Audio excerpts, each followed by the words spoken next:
अस्सलाम वालेकुम दोस्तों, ਤੁਸੀਂ ਵੇਖਦੇ ਹੋ ਫੇਸਬੁੱਕ ਪੇਜ ਟੀਵੀ ਤੇ ਮੈਂ ਤੁਹਾਡਾ ਮੇਜ਼ਬਾਨ ਮੁਹੰਮਦ ਬੂਟਾ। ਮਾਸ਼ਾਅੱਲਾ ਅੱਜ ਵੀਰਾਂ ਨੂੰ ਆਦੇ ਫੇਸਬੁੱਕ ਪੇਜ ਤੇ ਤਿੰਨ ਵੈੜਾਂ ਦਾ ਸ਼ੌਂਕ ਕਰਾਣਾ ਹੈ। ਆਸਟ੍ਰੇਲੀਆ ਔਰ ਫਰੀਜ਼ਨ ਦੇ ਵਿੱਚ ਕ੍ਰਾਸ ਮਾਸ਼ਾਅੱਲਾ ਪਿਓਰ ਵੈੜਾਂ ਬਹੁਤ ਸਾਰੇ ਭਰਾਵਾਂ ਦੀ ਡਿਮਾਂਡ ਸੀ। ਭਾਈ ਬੂਟਾ ਸਾਹਿਬ ਬਰੀਡ ਦਾ ਕੰਮ ਕਰਦੇ ਪਏ ਤੇ ਪਿਓਰ ਵੈੜਾਂ ਚਾਹੀਦੀਆਂ ਨੇ ਮਾਸ਼ਾਅੱਲਾ ਇੱਕ ਦੂਸਰੇ ਤੋਂ ਵੱਧ ਤਿੰਨੇ ਤਾਜ਼ਾ ਡਿਲੀਵਰ ਹੋਈਆਂ ਨੇ। ਹਾਜ਼ਰ ਮੌਕੇ ਤਿੰਨ ਟਾਈਮ ਦੀ ਚੁਆਈ ਬਾਈਰੀ ਕਰਦੇ ਪਏ ਨੇ।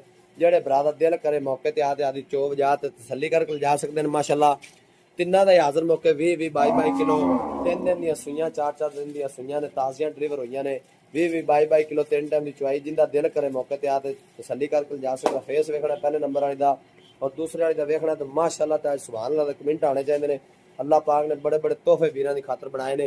पूरी नस्ल जात आ रही पूरी अमेरिकन और माशाअल्लाह प्योर चेक कर लेनी। माशाअल्लाह फेस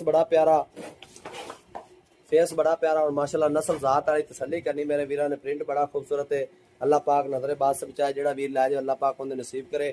तीनों ही जानवर ताज़ा डिलीवर हुए ने। पहले नंबर वाली का जेड़ा ना आप बच्चा है हाँ पहले नंबर वाली दा बच्चा है जी बच्ची है और कन्नी वाली बच्ची है। लो जी पहले नंबर वाली दी बच्ची है माशाअल्लाह साहिवाल जर्सी दा क्रॉस है। पहले नंबर वाली दी बच्ची ते दूसरे नंबर वाली दा आ बच्चा खड़ा है मेरे वीरां तसल्ली कर लेनी है। नाड़वा नाल खड़ा तीने जानवर एक दूसरे तो मत हुए ने।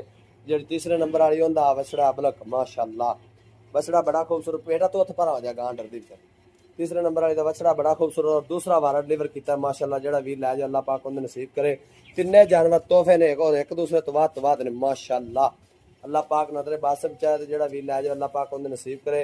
तिन्ने हीरे ने और माशाअल्लाह एक दूसरे तो बाद ने। जी तीसरे नंबर पर विखाई उन्हें थले बछड़ा है अबलक तो जी पहले नंबर पर तो दूसरे तो विखाइया ने पहला वारा डिलीवर किया है। नंबर होंगे 0304 90 42 361। इस नंबर पर व्हाट्सअप बने ये कॉल नंबर है। मिलांगे एक नवी वीडियो नाल। अल्लाह निगहबान पाकिस्तान जिंदाबाद।